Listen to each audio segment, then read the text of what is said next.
Just get a little energy moving. Feel free if you want to come on the comfy little chairs, do that. So wherever you are standing, we're going to start with a little big toe mound exercise, which if you know me, you know I love. Ground big toe, and then check to see that your big toe is in line with your heel. So your feet should be straight, pointing straight in front of you, so that your feet are about 2 fist distance apart. And we're just going to work on a few little balance things. We're talking about genetic advantage today, so I'm thinking that tapping into a little cognitive advantage is probably helpful. And there is a lot of cognition recognition that happens in your balance work. And that's why your balance practice or yoga practice is a good mental shift. And we're going to start offering some of our balance sessions. Aubrey's going to be leading some good balance classes to get us all in the mix of being just more aware of where our foundation is. So with that in mind, grounding through the big toes, make an effort to press the pinky toes down. Make an effort to have all 4 corners of your heels and feet, so you feel big toe, pinky toe, and your heels. And I'll ask you just to stand up tall, close your eyes, and bring your arms by the sides with your palms facing forward. With your eyes closed, stand up a little taller, longer, draw the shoulders back. I'm going to ask you to shift your weight forward, like you're just leaning your body forward, and just see how far you can go. And just feel how all the weight comes forward in your feet, and there's a natural instinct about how far forward you can go. And then start to inhale, come back, allow the weight to shift in your heels. And maybe your toes lift slightly, but notice there's a natural instinct about how far back you can go. And then come back to center when you're ready, and then shift into your right foot and start to lean as far to the right as you possibly can.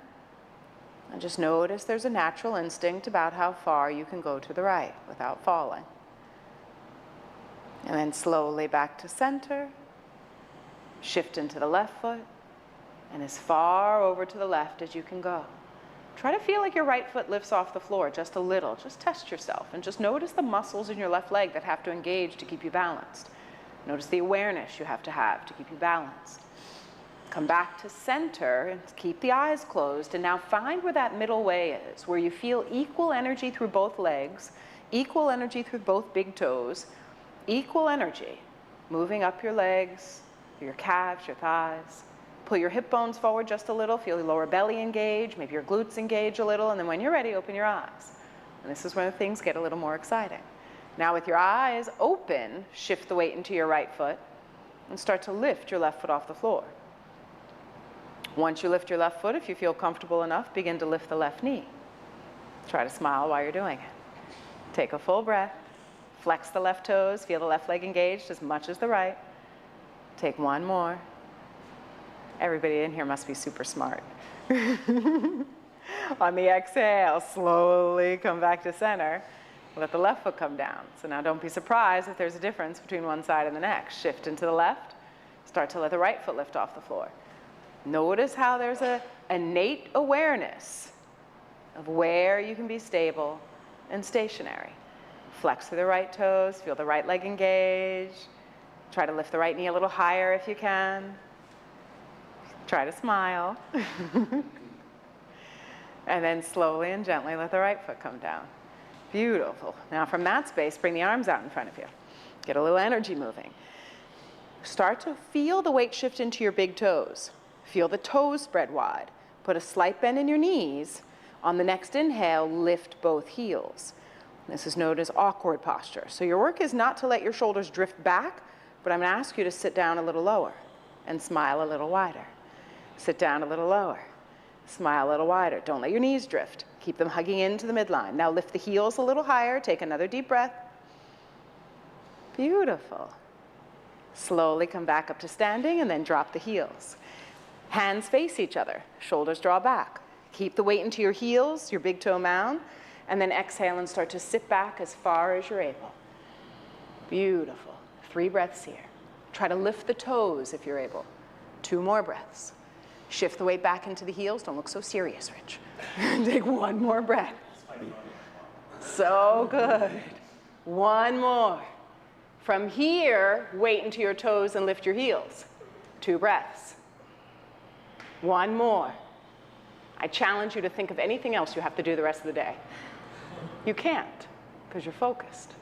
Inhale, come back to center, dropping the heels, slowly coming back to center, and let the arms come by the sides, let the arms drop. Now take a moment, just close your eyes and just notice the way your body feels. Notice your heart rate, notice your breath, notice the energy, and just notice how focused you become in the present moment. Take one more deep inhale and exhale. And then when you're ready, let's sit down and get started. Yum, yum.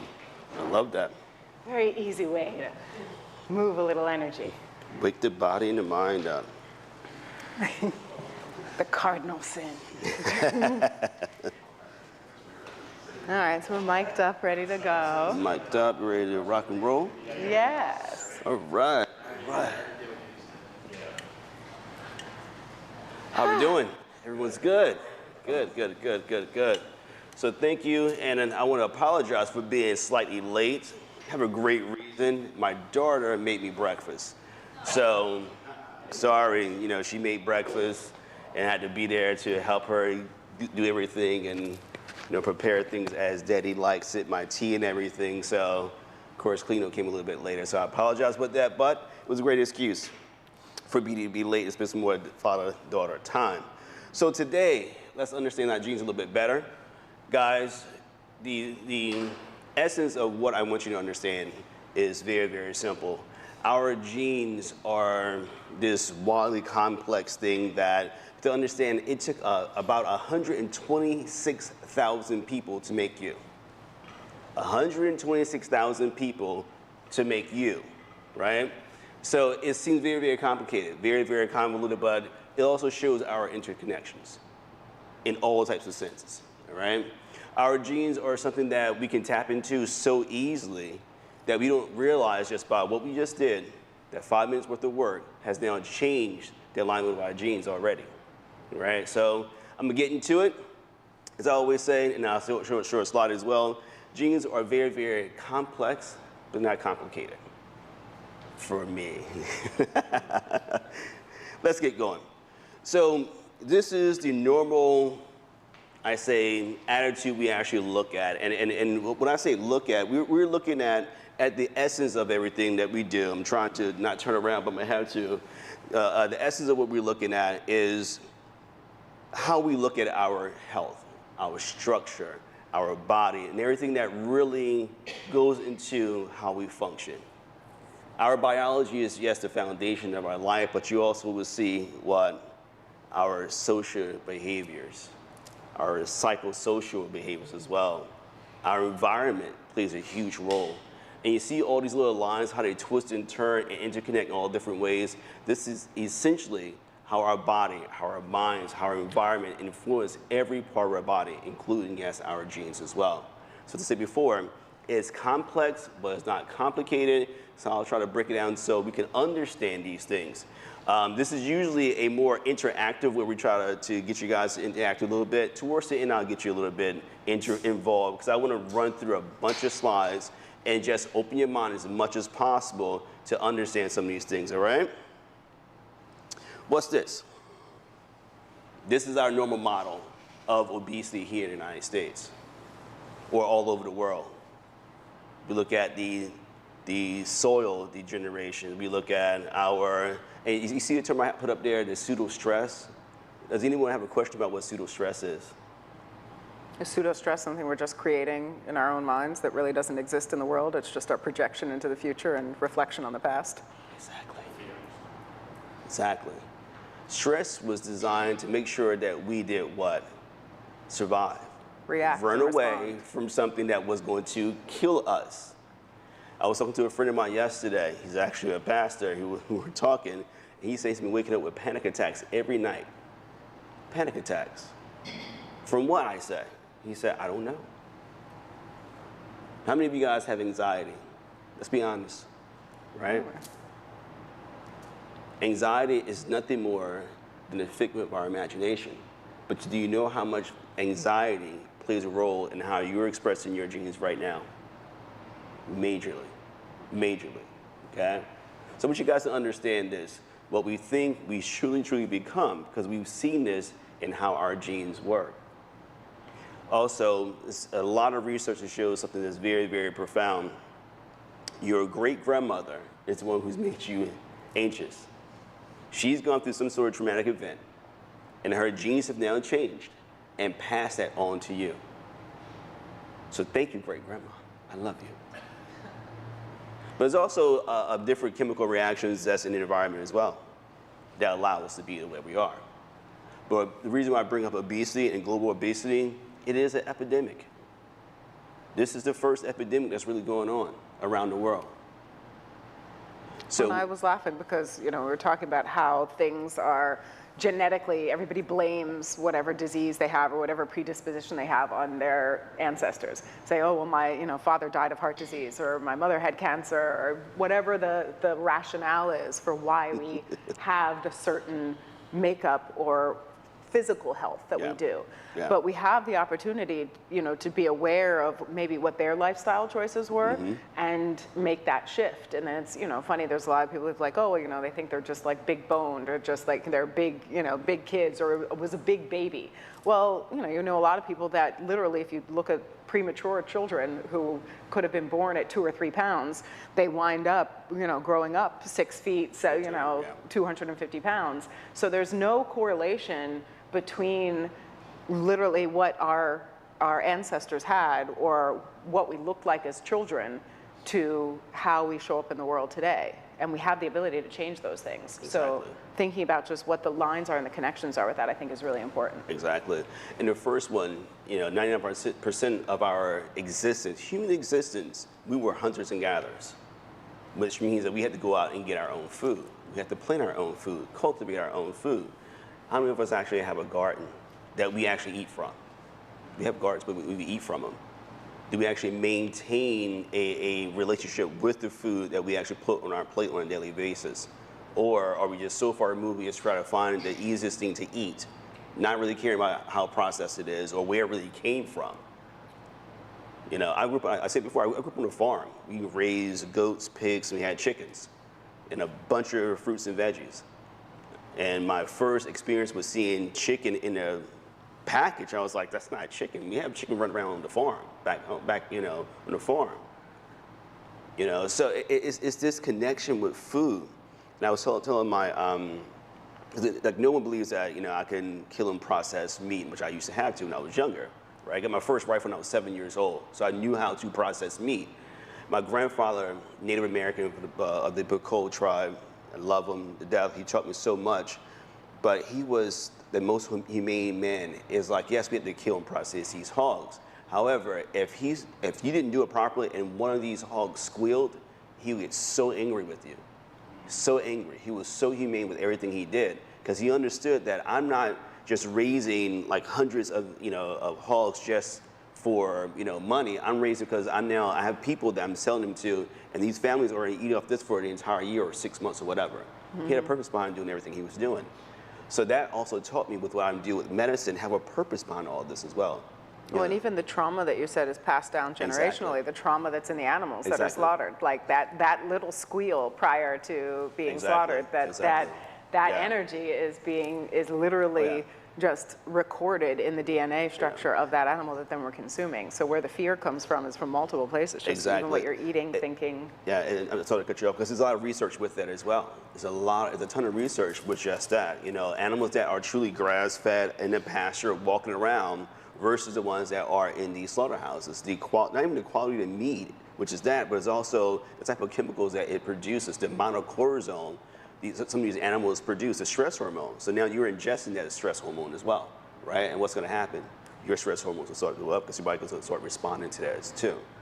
So that's why, again, the global epidemic is not just, about what we're not eating or what we're eating. It's about how we're treating our food as well.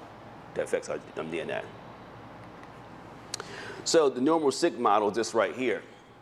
You're sick, you'll get some blood work, and then you try to figure out by doing all these crazy things to get yourself better, but you're led back to where? The test tube, more tests. No one has answers for you.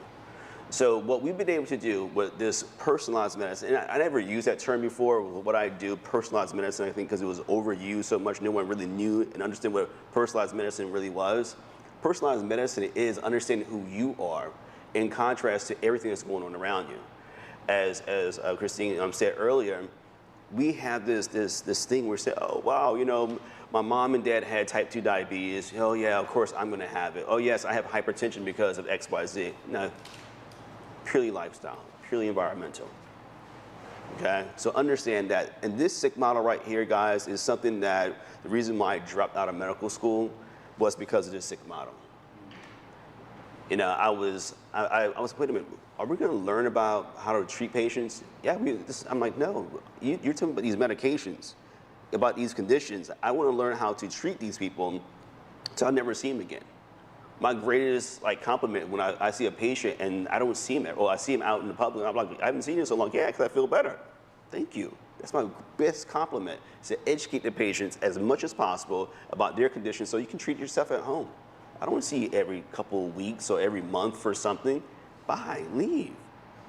Get more knowledge about how to treat you and your family better. That's the goal. Me personally, so I think maybe that's why I'm still sitting here on Sunday treating them. Just joking. It's a bad joke. But I think everybody has felt the difference in a food change, whether it's a bad food that you ate versus something that you might have shifted. I mean, if you succumb to eating fast food one day, how do you feel? You notice that change. If you eat something that has an effect, I mean, something you're allergic to is especially apparent.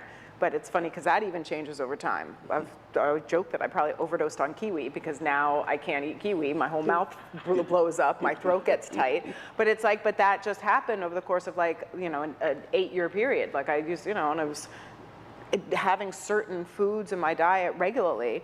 And then just over time, your body's changing, your reaction to food and environmental things are changing.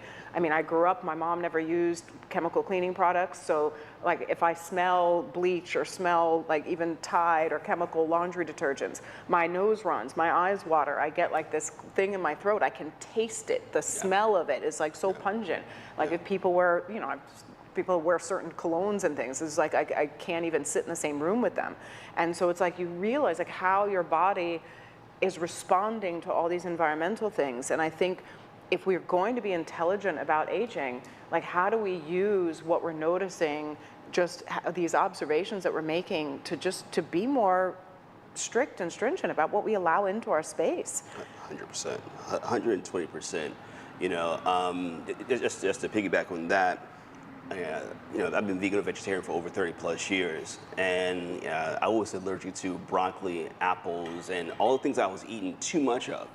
And the reason why, and this is like maybe 15 years ago, I did this test, and the reason why, because I didn't understand about how I had to rotate my fruits and veggies, eat seasonally, do things of that sort. Not overdo one thing in one span of time, but make sure that I was like picking and choosing and making sure that I had at least 12 to 15 different things on my plate at a time. People are like, how do you do that? I'm like, I'm not saying eat a whole thing of bok choy like this. I'm saying you have bits and pieces of it, and it all adds into how it combines together to make sure that you're gonna be healthy and happy, and your genes will be healthy and happy as well. But again, throwing a kiwi or two inside of your bag because it's just simple and easy, and you can eat it as you drive along, that adds up. Especially, and I will get to this later on, but I'll say this.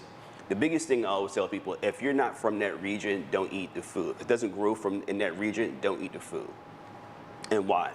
More than likely, you can have an allergy to it over a long period of time. And I'll say this, and I love all you guys, but I always joke with white people, and I say it like that, is because I'm like, you guys don't have coffee on your continent. So why are you so addicted to coffee? Because you're addicted to coffee because that caffeine, because of some of those chemicals in there, are very, very addictive to it. So teas is more so what you should be drinking versus drinking actual coffee. Now, South Americans, Africans, people like that, that's where coffee is grown. So what should we be drinking? That's why in Ethiopia, is huge. There's a whole ceremony behind it. And I tell people, yes, I can drink coffee and I have no issue with it. I actually am a fast metabolizer of caffeine and actually of coffee, but also have both sides where I was drinking coffee and also drinking tea, all my ancestors. So you gotta look at things like that too to make sure that, again, there's kiwi growing in Grenada and all these other places that you're from. probably not. Right? Have these people who, oh, I love mango. I'm like, you should not. You wonder why when you touch the sap of a mango, your face blows up. It may taste great, but you blow up because you're not from areas that will grow mangoes, right? So it's those type of things we start to look at, like, wow, is that simple? It is that simple. It is that simple. You know, and the slide behind me is, I'm gonna get very, very technical, sort of kind of, and I'm gonna run through a lot of this stuff. We look at our genetics, 46 chromosomes, and the whole aspect of this. I want you guys to understand that our DNA is so similar that we're just 1% different, each of us. Just 1%, less than 1% actually. It's like 0.009% different of each of us. I'm just curious. I wouldn't mind going around the room, and if there's one food or one thing that you notice that you're allergic to, or something you don't have a good reaction to, I'm just curious, just to get the swath of the room. One thing. I'm allergic to? Yeah, or some like a food that doesn't agree with you. Oh, well, then we'll pass.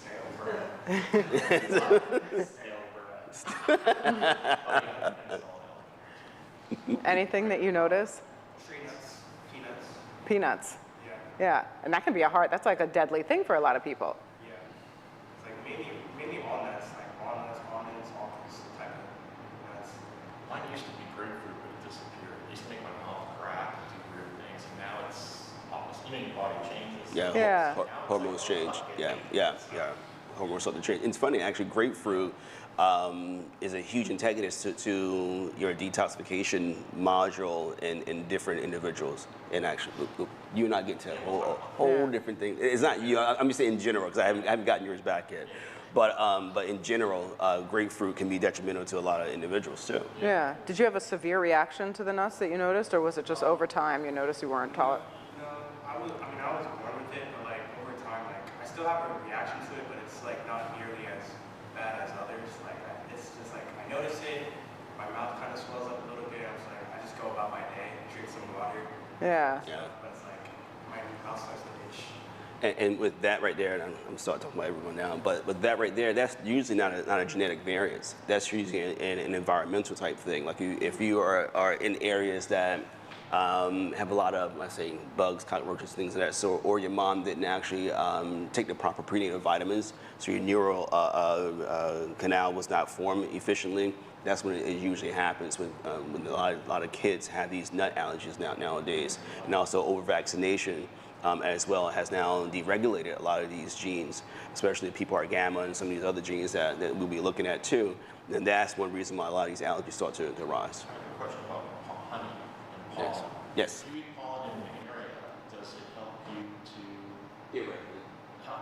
Theoretically. Theoretically, right? Theoretically. With some people, we do see a benefit. But again, it really depends on the type of honey, and also can you now detoxify things. A lot of times we think we have these allergies, but you know Pollen, they give you little bee pollen, and exactly. area supposedly helps you too. Exactly. But again, that's not something that's going to happen over a period of a week or two. We're talking about an entire year or two of doing that. You know, we see the research. Oh yeah, if you eat it, and I should say the same thing. Like, wait a minute, this is going to take 6 to 18 months for someone to not be have the allergy. But so theoretically it can work. Yeah. Dan, anything you notice? Gluten, just like feel real sluggish. And Gluten. Just kind of like shit. Yeah. No. Well, gluten's a big thing for everybody, I think. No, it's not. For most people? No, it's not. I love it. No, it's not. No. Genetically, no, it's not. Some people. No. Blaze, what do you notice? Salad from quinoa. Oh, the quinoa. That's the same. Yeah. Same for Renato. Yeah. Yeah. Quinoa gluten, again, like extremely tiresome in the morning, Yeah. but I know how, and so he gave me all the scoop of the test that I did it. Yeah. And tomatoes, believe it or not, my rosacea was crazy every Yeah. other day. When you stop eating tomatoes in the morning, it's gone. And it's gone. And Wow. of course, I cleaned up a lot of things as well that he told me to do it, so Yeah. it's like it's a whole package. Yeah. I'll say certain milks. I say certain milks because I can eat ice cream but at a limit, but certain milks, congestion, and I sneeze a lot when I wake up. No, you can't. So Yeah. I do coconut almond milk. Good. I do a mixture of coconut almond milk, and that's fine. But certain regular milks, and it doesn't affect my stomach. It's just mainly congestion. Yeah. It actually does affect your stomach because all the congestion is coming from your stomach, and 99.6% of African descent individuals are allergic to cow's dairy. That's why you should be doing sheep and also goat. Sheep. Okay. Yeah. I heard about goat. Yeah. So those two, but anything from cow, we hurt those individuals, but we did not drink their milk, or if we drank the milk, it was highly fermented as well. So that's why it's important. And actually, this is even from even Europeans. The other reason why Europeans really started to drink cow's milk was because it was more readily available because all the herding that was going on, as well as it was a starvation thing too. So it wasn't like, oh, well, I'm just drinking just because. But again, goat and cow, that's what all everyone's herding. So that's why it's more genetically good for you. Yeah. Emily, anything you notice? Pineapple. Pineapple. Oh. Itchy, like in my mouth, and dry eyes. Yeah. And I actually didn't know that until I did the detox and like cut out a bunch of things. And I was like, oh, pineapple's gonna be good. No. Just right away. Yeah. Like, Yeah. I'm sure that was happening for a long time, but I never paid attention. Yeah. Yeah. It usually does. Most individuals say, oh, well, it's just something that happens. I'm like, listen, those micro-infections or that micro-inflammation over and over and over and over again. I tell people, I say, listen, if I came to you every day, punch you in the face every day, right? I mean, every day, just every day, over a period of time, what's going to happen? No, you won't. You get numb to it because you know it's going to happen, but also your body's still having that damage done, right? And that's what all these allergies do. Causes microinflammation, and actually you have some sort of infection, and then the body starts to break down itself over a long period of time as well. And that breaking down really just causes more disease. Yeah. Anybody else? I thought it was pretty indestructible when it came to allergies. I recently did an allergy test and it said I had a slight irritation of chicken and eggs. Yeah. Yeah. But I don't, not 100. Yeah. Allergies mainly consist of, as I approach 40, I developed skin allergies.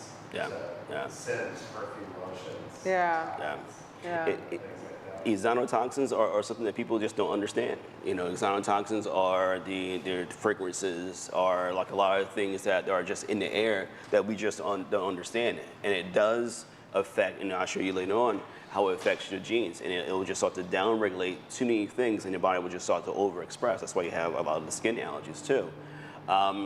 Concerning the chicken, yes, I was raised on a chicken farm, but at the same token, we know that chicken's so overprocessed. Yeah. So overprocessed. And we tend to get it from maybe 1 to 2 different chickens. So, and when there's like 38 different types of species of chickens, actually more than that, actually.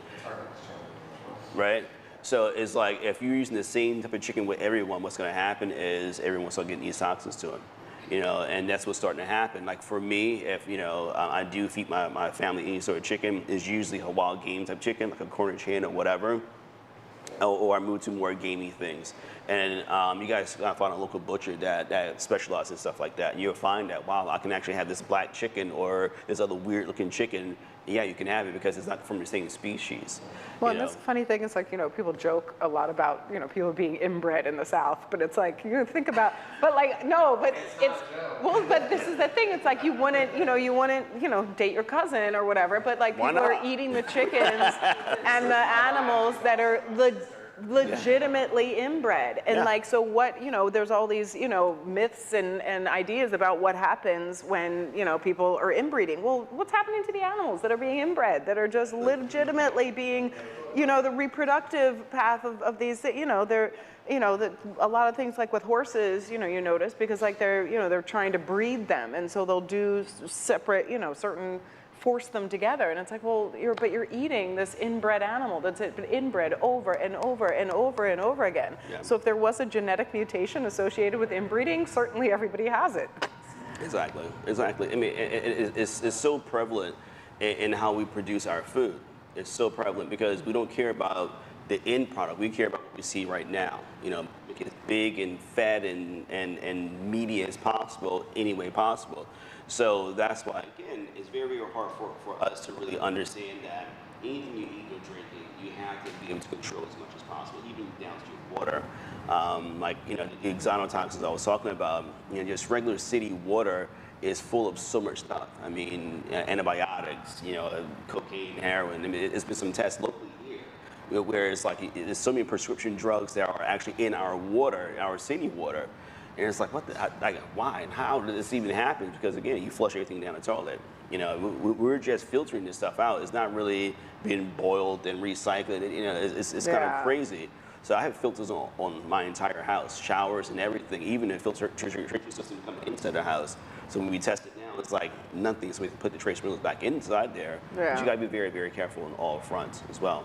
And it all affects your genes. And like I said before, the genes are not complex. It's complex but not complicated. Again, every cell in our body, you know, has a genetic code, has a different protein that our body will code for something. Our eyes have very, very specific genetic codes, but the same code, you know, all in our body, but certain genes will sort of make them. Sidebar: why does cancer happen? Cancer cells are really just the wrong cells in the wrong part of the body. Just that's the basics aspect of it. So, you know, you may have a hair cell in your gallbladder that shouldn't be there and is growing some sort of tumor, and the body's like, wait a minute, this is bad. It shouldn't be happening. Exactly. So that's why those things have to happen. So when we look at it, and it's this model I have up here, it's to show you that it's about 23 to 25 different 1,000 different proteins that go into one that cause one reaction to happen throughout the entire body. But that one reaction could cause over 1 million different reactions inside the body, right? So it's very, very important that you understand one thing you do affects so many different other things. Your sleep, everything, okay? So our genes are not our destiny. In most cases, and this is back to what Chrissy was saying, we had this thing, oh, well, you know, everyone in my family is sick, so I'm gonna be sick as well. Only less than 5% of these genetic conditions or these chronic diseases will arise as being on our genes, meaning like it's gonna be a real issue. Now, I can tell you that I see a lot of individuals out with their genes and say, well, realistically, you do have a high propensity to have type 2 diabetes, but it's because of the fact that if you live this lifestyle like your family's living. Because in my family, I know there's diabetes, hypertension, there's some sort of weird glenoid cancer type thing, there's tons of arthritis, there are tons of, you know, pancreatic issues, gallbladder issues, yada, yada, yada, and I have none of that. Zero of it. I take no medication, and I actually have a genetic red blood cell disorder as well, and I take no medication for anything. So how does that really happen? It's because I don't live the same lifestyle as my family. Grew up on the farm, like I said before, stopped eating all that stuff when I was like 12, 13 years old, right? And it started to really change the way I saw my food, and my life has completely changed from it. You know, the only thing I'll say is, like, you know, all the men on my mom's side of the family have hair, and I'm losing my hair, but that's the only thing they can brag about. Other than that, they're all on medications, you know? So again, just because your family has a particular disease does not mean that you're gonna have it. It's a very, very small percentage. So let's stop making that excuse any longer, all right? Let's move beyond all that thinking. Let's move beyond what you can do for not just yourself, also your future generations too. So nutrigenomics, I want to focus on that for a little bit. Nutrigenomics, and I read the bottom part first before I read the top part, is really the eating or supplementing to alter the expression of your genes. It's upregulating and downregulating these genes to a point that is a balanced expression in all of your body. This is about optimization. So how do we do that? By our macro and also micronutrients, your fats, your proteins, and also your carbohydrates. And it's really about how you understand your satiety, your sugar cravings, and things of that sort as well. So it's very, very, very simple. Nutrigenomics is really about the bioactive nutrients that's inside all of our food. Like I said, the proteins and the vitamins, things of that sort, but it goes a lot deeper than that, a lot deeper. Okay, any questions so far about that? If you're talking, like if you ask what nutrigenetics is, just... I have a definition. Okay. Nutrigenomics, I have a definition. I want to be able to drop lingo and have it sound like I know what I'm talking about. So I was trying not to get so broad on this, but it's you know, the thing that fascinates me with the study of this, and anyone who's walked through a genetic read with me, you know, most people are like, oh my gosh, this is amazing, oh my gosh, it's like this eye-popping stuff. It's so much information, yet it's all you. It's so much fun sitting there looking at someone and saying, wow, genetically, I can see that you're a person that if someone, you know, disrespects you, you would never talk to them ever again. Like, how do you know that? I'm like, that's that gene right there that says that, you know? So it's phenomenal work. So nutrigenomics corresponds to the use of biology, physiology, nutrition, genomics, proteomics, metabolomics, transgenomics, and also epigenomics to seek and explain the existing reciprocal interactions between genes and nutrients at a molecular level. You get that? You get that? All right. The discovery of this actually, this link really can aid in the prescription of a customized diets according to each individual's genotype. So I just want you guys to understand that. So by this whole nutrigenomic study, what we've done, and if you look at over the last, let's say, 10 years, it's evolved tremendously. And the good things, but also bad things is so many people who try to be first to market and try to develop all these programs and all that, most of them failed. And the reason why they failed was because the information comes out on a daily basis. This is one reason why I study an hour or two a day still, almost every day, because the information comes out every day, every day, every day, every day. Even some of these slides, I was like, you know what, I could put this stuff in there, but it's so new. Let me go actually look through it, you know, a little bit more. It's just some beautiful stuff that continue to come out because we're understanding the body more and more and more and more, but more importantly to look at it from a, let's say, a financial standpoint, because some people will keep the information to themselves and not put it out because they're trying to develop things with it, whether it be pharmaceuticals or whatever it may be. So some of the information comes out a little bit later, but the basis of it is you to understand that you can totally control how you age, how you live your life, not just live 90 to 120 years old and just do it, but live and thrive. You know, my daughter gave me a compliment yesterday. We were out shopping, maybe so I was buying her stuff. She gave me this compliment. She's like, Daddy, you look like you're 50 years old. It's just, I don't understand why. I see all these other people around here and they look old and tired and you just, I'm like, thank you, baby. You can have those shoes over there too. Buttering you up. I think she was, right? Because I feel so old sometimes. I'm just joking now. Yeah. So bioactive nutrients, role, and genes. So essentially it was a bioactive nutrient. But you can read what's on there, but I'll tell you. Actually, like I said, several years ago I wrote a book along with some other friends of mine called The Code of Longevities, and my chapter was just on this right here. That's why I try not to geek out on it too much. But bioactive nutrients, essentially, they're called polyphenols, or any type of nutrient inside of food that cannot be reproduced. So that's why you have your tannins, your sapontins, and things of that sort inside of this food that cannot be broken down. However, what they do is they directly activate the genes, directly activate the genes. So these bioactive nutrients are largely found not in, you know, protein and things of that sort. They're found largely in spices and herbs, right? Really? Yes. Spices and herbs were our first medicine. So genetically, when you take, let's say, rosemary and all these other things, your body says, oh, I want that. I don't want all these medications. I want this right here. So that's one reason why, like, you know, if anyone knows me, I do very, very little supplements.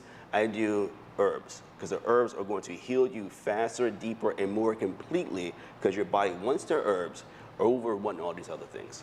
That's what my acupuncturist always said. She was like, you know, her mom would come over from Korea and bring, like, you know, I don't know whether bear's claw was really a bear's claw. I'm not entirely sure what it was, but like all these different like flowers and herbs and spices and things, and she would come over with all these little, I mean, she showed me one time this bag that she brought were just all these little Ziploc bags of different colored spices and herbs, and she said that's all, you know, that's all she takes is, and she doesn't, you know, all these the idea that the multivitamins and like the vitamin Ds and like all the extra stuff, you know, I was like, well, don't you take a vitamin D supplement? Aren't we all deficient in vitamin D? And she's like, no, I'm not. I take this, whatever it was, in a, you know, an orange powder that was in a Ziploc bag. Exactly. Yeah. Exactly. Processed vitamin, what is it? But that's what the funny thing is I feel like as much as like the pharmaceutical industry has taken over our health and wellness, imagine like if we legitimately just used ancestral medicinal knowledge and had, instead of like pharmaceutical laboratories that are making this chemical for a pill, if they just had the laboratories growing these herbs, growing the spices, growing these, having a multivitamin that was really just a multi-herbal supplement. Yeah. And how have we gotten so far away where we're not even knowledgeable enough about it to be able to, half the stuff even just in Whole Foods that's off the rack, the holistic stuff. I mean, we use arnica in here all the time. I talk to people about different things that will help to, even just like DMSO and like different things that are, derived, but from natural sources that would help, treat whatever issues and ailments we have, but we don't use those. People would rather take an ibuprofen and an anti-inflammatory than they would slap a little arnica and take some turmeric. And it's like, well, that doesn't make a whole lot of sense. Well, it makes sense because of marketing. Well, but that's, it's like... That's the thing, it's like... They don't know how to do it, they don't, because it comes in a little package with help. Exactly. Yeah. People were raised on that. Yeah. Yeah, with a list of 20 different side effects that, happen, as a result of it, but... And that's sort of, to that point, it's like we now actually are able to look at a lot of these medications and sort of say, well, what are they really doing with the genes? Because most medications now over the last 25 years, we're just really affecting genes and not understanding how they're down-regulating all these other things, like like JAK1 genes. JAK1 genes really affect like the psoriasis and now depression things and all those things. But in essence, when we affect that one thing, you know that the JAK1 also controls brain function. Not just brain function, but also cardiac function, digestive function, longevity functions as well. So now these individuals are dying early, and it's like, okay, well, they had a happy life for like 2 minutes, type thing, So it's really about understanding the longevity of this. And even with my disease, I have sickle cell beta thalassemia. There's so much research on sickle cell disease where they're doing these gene editing, all this gene editing, and most individuals that are in these clinical trials, they either form cancer that they never ever heard of, or they die. And why? It's because of the fact that you do one thing, little edit here, it just downregulates and upregulates all these other things. That's why I say, if you have the herbs and vitamins, herbs and spices, you understand how to use them, that's the true healing. And it shows over and over and over and over again. Works better. Well, definitely. This is like the nutrigenomics of olive oil. And the reason why I'm using olive oil, because everyone knows olive oil. And olive oil is really still the best source of omega-3. So omega-3 is majorly good for your genes, for your skin, for every part of your body, and also for anti-inflammatory. So this is just the basic components, the bioactive nutrients in olive oil itself. Of course, the chlorophyll, of course, the vitamin E, but also you have to understand that it has taurosol inside of there. Taurosol is freaking phenomenal. Taurosol is one of those bioactive nutrients that you don't realize that it actually upregulates and downregulates certain genes that actually is good for immunity, for histamine reduction inside of the gut, and also inside the brain as well. I'll give you a quick case study. I had a patient that was coming to me, and she was on bulletproof coffee. She was a triathlete. She was healthy as all get up. Sorry, she was a marathon runner. Healthy. She was in her 50s. So healthy. But while her cholesterol just through the roof, and she had a lot of C-reactive proteins that was just kept coming up, meaning like she was close to having a heart attack. So we're like, the hell's going on? So we did a heart math study on her, which is another test I don't do any longer. It's just too long, too expensive for what it gives me. Anyway, however, I was like, wait a minute, hold up. Let's rethink this thing. How much olive oil drink on a daily basis? Oh, I used to drizzle some, I'll cook with it or whatever. And I realized that she was having, again, the bulletproof coffee. So what we did was we took away the bulletproof coffee from her. Of course, she was crying, but I feel great on that. I feel awesome. Because she had a small variance that said that she used coffee before she worked out, she actually had a better performance. So we switched it over to tea and started using olive oil, like having a tablespoon a day. Come back 3 months later, her triglycerides are in line, her inflammatory ratios are down by like 15%, and she feels even better. So that just shows you that olive oil and just having the proper omega-3, omega-6 balance is going to be what's best for the body. And that's everyone across the board. This isn't a tough question, but like what specific kinds of olive oil? Like not extra virgin, light, regular olive oil, like are there any particular ones That's a good question. It's a very good What question. kind of olive oil Yeah. to use? I mean, me personally, you know, and I sort of brag about this one, I actually have a source that I, you know, that is straight from Sicily, small vineyard that actually presses, and he only does like, you know, 50 gallons a year, something like that. So I get my quarts, you know, for the year or whatever. But other than that, it has to be, you know, extra virgin olive oil, first pressed, if you're going to use it from a medicinal standpoint. But if you're going to cook with it, you know, just regular olive oil that's not over refined is perfectly fine. Olive oil should not be fried, it should be lightly sauteed. And if you're going to use it for medicinal person, like I said, extra virgin olive oil, of course, organic is what's best. You know, we look at Italian olive oil as the best, but I love Moroccan olive oil. I love Ethiopian olive oil. Egyptian olive oil. I brought a bunch of olive oil back from Egypt. Yes. Listen. And I was hanging out in the olive oil press. I mean, they have all, they're just pressing it there. And some of those trees, you know, we look at Italy for their olive oil. Some of those trees in Egypt and all in that region are thousands of years old. Yeah. And the same trees, thousands of years old. So again, Egypt, and they really export that. Yeah. Huh? But yeah, in northern Egypt, when I went, Yeah. in Marsa Matura, they have this, the guy was telling me that they've had the same olive oil trees for at least like 10 generations of his family. Yeah. And just like, that to me is a little mind blowing to even have the idea of 10 generations of humans having, you know, cultivating the same olive oil plants and trees and using that. Over and Yeah. over. And it's just still bearing the fruit over and over and over again. So yeah, it's like, you know, Spain, you know, Greece has some very, very good olive oil as well because of the fact that a lot of places where it's grown is regulated. The other thing that I look at which countries regulate what's being grown. Yeah. You know, the reason why I said, you know, I think first time, the only reason why I eat rice that's fermented is because in certain countries, it has to be fermented for 3 to 6 months before it is able to be shipped or even sold. Here in the United States and most other countries, it's not like that. You know, and it completely changes the structure of the actual, you know, rice as well.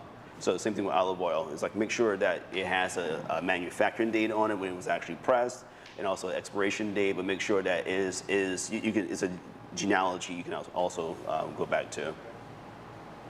Any other questions? All right.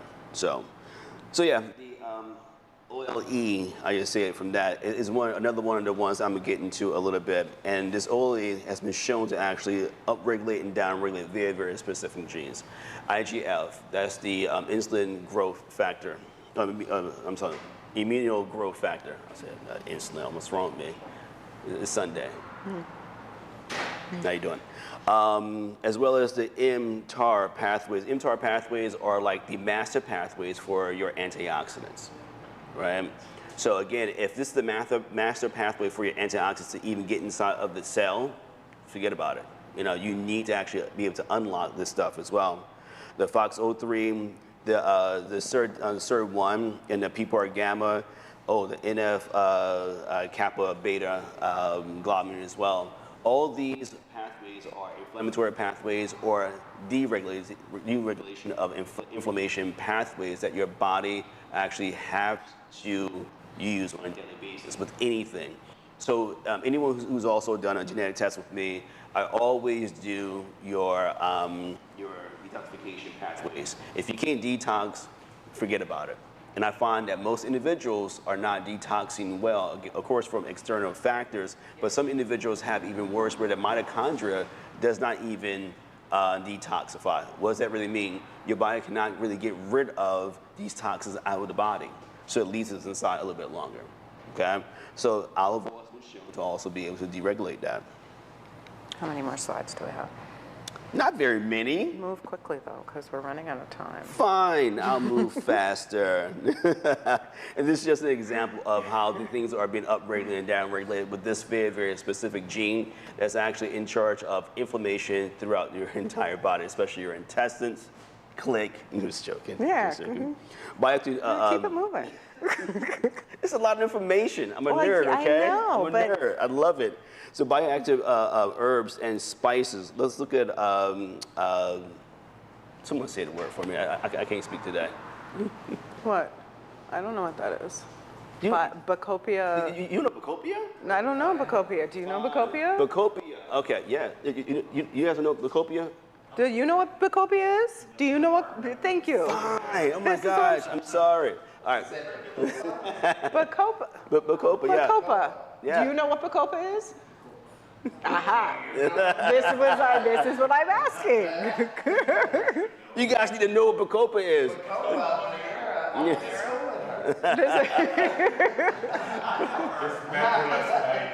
That's what I'm saying. It's like there's gotta be something. You know Bacopa? Everyone knows Bacopa. All right.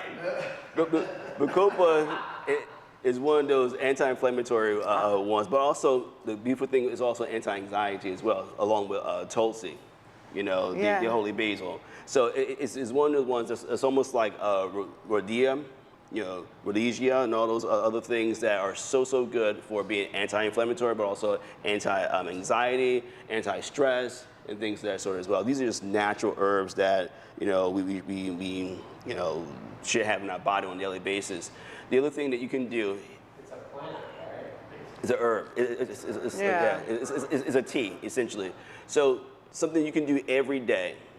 Easy drink you can make yourself. Get, you know, fresh basil, get fresh thyme, get fresh rosemary, and actually steep it in a tea. And also sage, steep it in a tea. Just like that. You get all of these phytonutrients on a daily basis just by steeping it. Really? You can, yeah. Very simple. Now, fresh, not dried. Yeah, fresh. Okay. Fresh. But the dried ones you cook with. So the easiest way for us to get this stuff in our system, drink it and eat it on a daily basis. Put it in your food. Yeah. Americans hate spices. For some reason, I'm like, you guys just want garlic and sugar, you know, and some onions. Like, no. Thyme, basil, rosemary, sage, all these things. You put this stuff on your food, your body is going to start to sing again. Fenugreek, people use it for lamb, pork, and things of that sort as well. You know, use it on your food. Fenugreek is one of the great ones for antioxidant production as well. So keep it very simple. So here's some great gene facts. I'm gonna turn around for this one myself. So nearly 70% of people have a genetic variance for ADORA2A, associated with poor sleep and increased consumption of caffeine. So the reason why I say most individuals over-caffeinate themselves is because of the fact that you have a genetic variance that says you should not have that much caffeine after 12 o'clock. 70% of individuals should not be having caffeine after 12 o'clock. Okay? Next one, 65% carry variance, the MTHFD, one gene associated with increased risk of fatty liver if you are low in choline. Choline is the one supplement I tell people that you should have in your multivitamin. Choline. Yes, choline is very important. Does everybody know about choline? Am I the only one who do you know about choline? Okay. No, because I've seen Blaze's supplement thing, so I know that, like, do you know about choline? He knows about choline. You know about choline? Yes, but he didn't tell you. Renato, you don't know about choline? Okay. Okay. Choline is choline is a neurotransmitter, or is an activator of a neurotransmitter for the actual brain itself, but also it has processes itself where it's not the liver like everything else. If you're deficient in choline, you'll be also susceptible to fatty liver because your body's now not detoxifying it properly. So even when we talk about like visceral fat, we have the in-body machine that tells everybody Take what their choline. visceral fat. Exactly. So people with high visceral fat, or any visceral fat.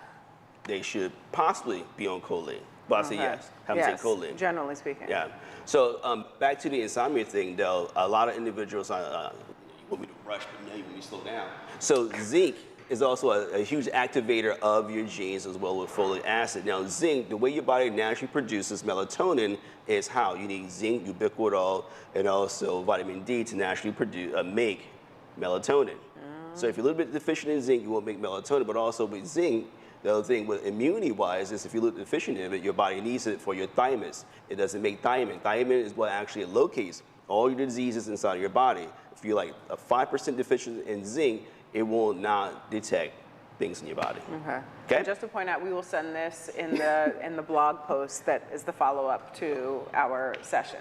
So make sure you're on our newsletter no, so we that you won't. get the follow-up. The slides? Just this, well, we have it here, but we'll send the information because we transcribe everything. So you'll get a follow-up of everything we're talking about.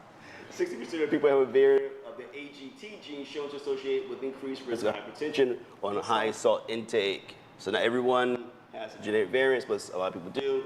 50% have a variant for APOA2, which is increased risk of obesity. Okay? So, and then 97.5% of African Americans have a variant for ADS1 gene, which is associated with increased needs for plant sources of PUFAs, polyunsaturated fats. And the other crazy thing with this, if you see it continue, while only 50% of Europeans and 0 Central Americans carry this variant. So the reason why this actually has happened is because of the fact that we used to eat a lot of plants, Africans. Plants, fish, things of that sort. And then we got away from it over the last 100, 200, 400 years, right? So now that we are in that habit, we are now away from it yet again. The PUFAs are, Polyunsaturated fat. and an example of 3 of them. Coconut oil. Coconut oil, avocados. Avocado oil, flaxseed oil, almost anything that actually has skin has a PUFA inside of it. Okay. Yeah. Okay. All right.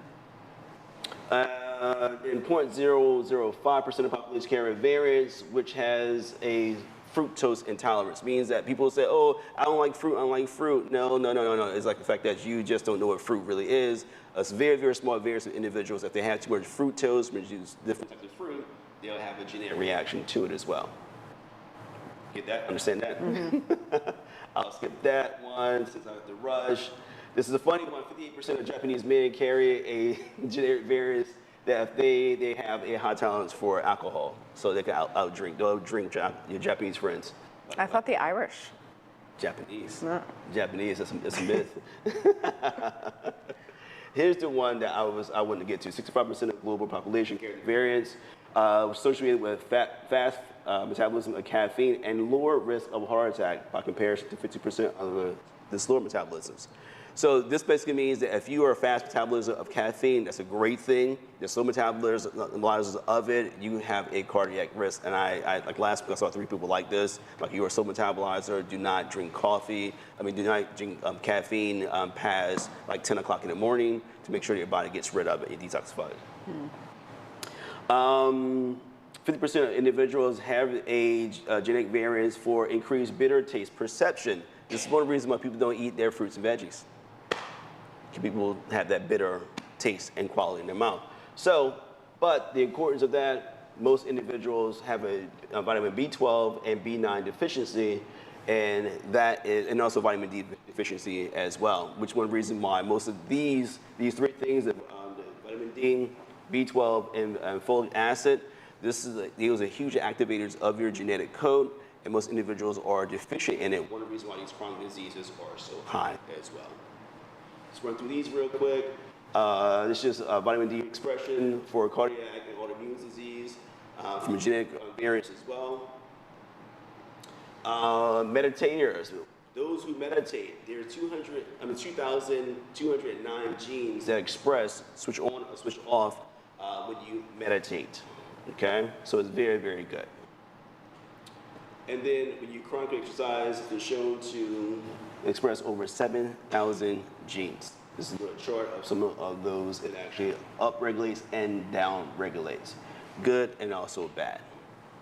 A lot of information though, but the generalized idea with all this, guys, is you have complete control over the way your genes sing. And I say sing because that's the whole point. To make sure that you have the ability to allow your body to be the best that it can be, bar none. If you sleep well, you eat well, you handle your stress well, and you smooth your body, you can do anything you want to do, including live to be 120 years old. In our genetic makeup, I said over and over again, we have the ability to live to be about 120 years old with no issues at all. Any questions? So the crux of it is meditate, exercise, and eat and olive oil. I was going to say the PUFAs, but not everybody. Herbs and spices are more important. Herbs and spices and olive oils. Yes. Yes. And then Rosemary, thyme, basil, all of them. and sage. Every last one of them. Every last one of them. You want some Perfect. information? It's my contact. Take a picture of it. Those who don't have the information, let's rock and roll. Yeah. I'm done. And hop up. Thank you. Good job. Yay. Yay. Any follow-up questions? Otherwise, we can mix and mingle. Go back like 5 more slides. I know it's a lot of information. Like I said, I tend to try not to get too geeked out about this because there's so much that can happen. But it's really just showing you guys that the small things really matter, right? I was going to put it up there, but I didn't. You understand that the bedroom is designed to do what? Sleep. That's it. It's not lie in bed and watch television and things of that sort. It is to sleep.